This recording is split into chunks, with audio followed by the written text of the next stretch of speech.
My name is Taylor Cole, and this is Scott Hollow Farm.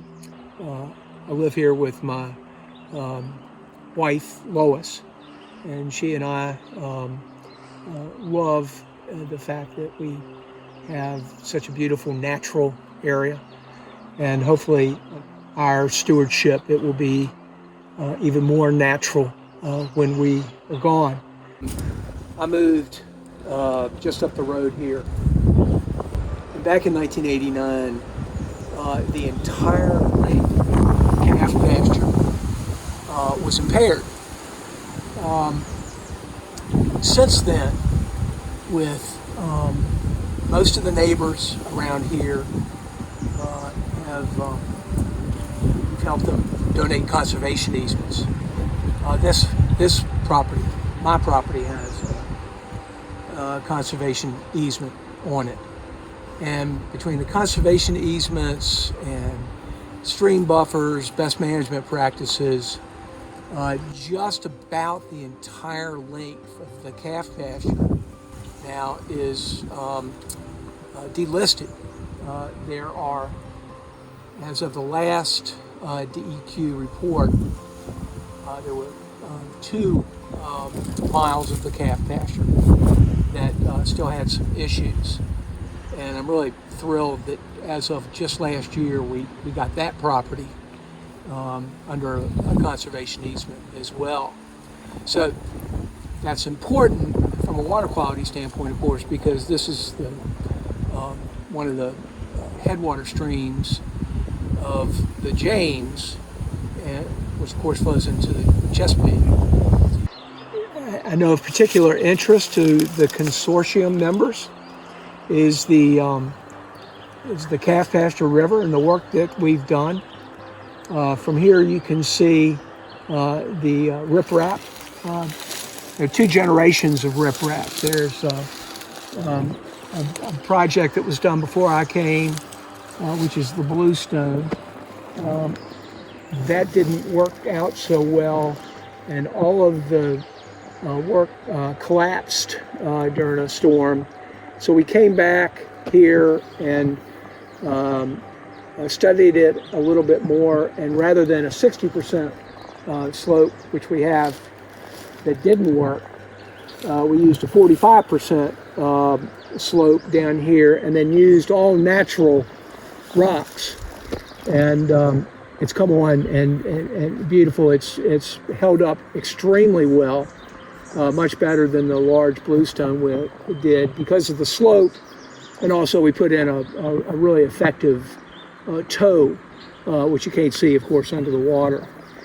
I've been blessed on my farm to have lots of really big rocks. So whenever we can, we take some rocks out of the fields and bring it down where we can get to it when we have a riprap project.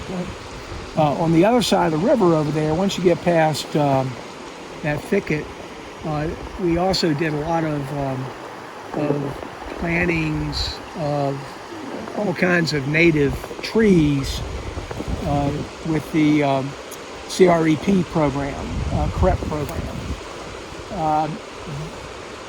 I was actually one of the very first ones to do a CREP, and we were still in learning mode back then. We planted a whole bunch of trees and used 2-foot tubes, and that didn't work. The 2-foot tubes just made it convenient for the deer.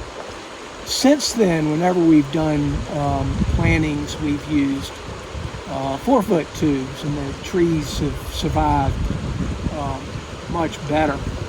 But this has had all kinds of high water. It's been over top of the bank over there, and it's held. And now the trees, we planted sycamores. There's actually some catawba in here, and these riprap berms are just full of wildlife. We've got otter. The frogs down here are just amazing. But what we're getting ready to do right where we're standing right now here shortly is to do another tree planting where we're going to come out 50 feet from the river and with native trees, which is really exciting. Patty Nylander with Department of Forestry is going to be out here Monday after next, and we're going to lay all this out, and it's going to go all the way up to where we came in back there, pasture truck back up past the barn up there, and eventually this is all going to be a forested buffer on this side of the river.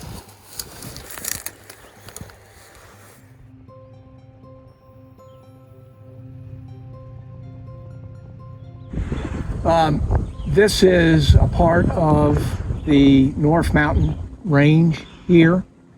And if you look over here, this is a typical buffer that we have around all of the pastures for wildlife. We don't go right up to the woods or to the edge of the water. We have wildlife buffers along all of the pastures.